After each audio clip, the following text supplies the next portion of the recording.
Brand new polling has the presidential race in a dead heat. The CNN poll found several states within the margin of error. That includes Pennsylvania, where the candidates are in a virtual tie. For more on this, let's bring in our esteemed political panel, Hyma Moore and Lance Trover. Hyma served as director of the office of the DNC chair, and Lance served as the campaign spokesman for Doug Burgum's presidential campaign. Gentlemen, great to see you here. So I just keep thinking about all of the conventions, all of the money that's being poured into these races, and it is essentially a virtual tie. I want to start with you, Hyma, just coming off of the Democratic National Convention. What do you make of that? I mean, I know Kamala Harris has described herself as an underdog, but kind of all the momentum that she was getting during the convention, are we seeing any kind of dissipation of that? No, I don't think we are seeing dissipation of that. But here's the reality. So we knew that this race was going to be a dead heat from the beginning. Even when Joe Biden was the candidate for the Democrats, it was always a dead heat.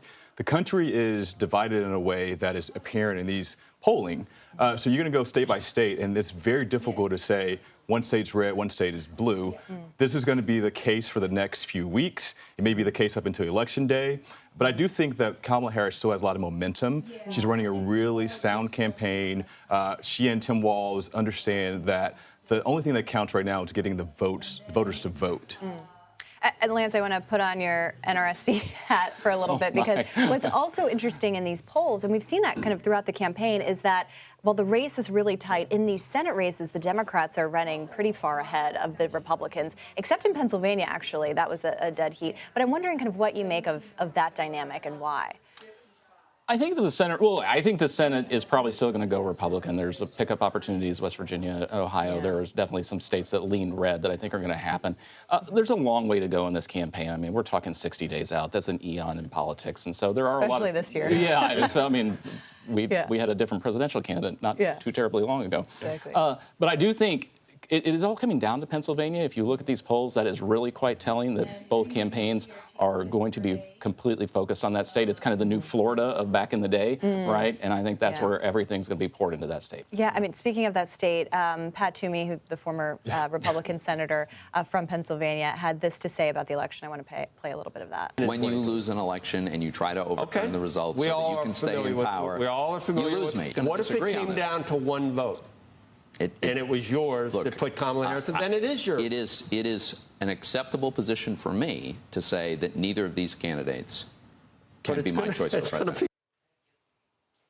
So I know he's a former senator, and we saw during the RNC Republicans united around the former president. But I'm wondering what you make of those comments. Do they matter in a state like Pennsylvania? Pat Toomey, Adam Kinzinger, you name these guys who don't want to vote for President Trump. They've been very vocal about it. I just say, look at the poll that just came out. It's 47-47. Donald Trump's locked up the Republican vote. I'm not sure any Republican out there, even in Pennsylvania, really cares what he says about that. Sorry, Senator. But I do think it matters to Kamala Harris and Tim Walz. It validates that they are trying to reach out to Republicans, to conservatives, to independents. And so I think it gives them some room for, addition, I believe. You know, what's so striking to me is that next week, Kamala Harris and Trump will meet for the first time. I mean, it's wild to me that they haven't actually met. Let's talk a little bit about that debate, because that will be the first time they see each other. Kamala Harris is going to be in Pennsylvania until the debate, preparing, but also campaigning a little bit as well. What do you want her to do? What do you want her to get out of this? Yeah, I think, look, Kamala Harris enjoys this. She enjoys this political sport in particular.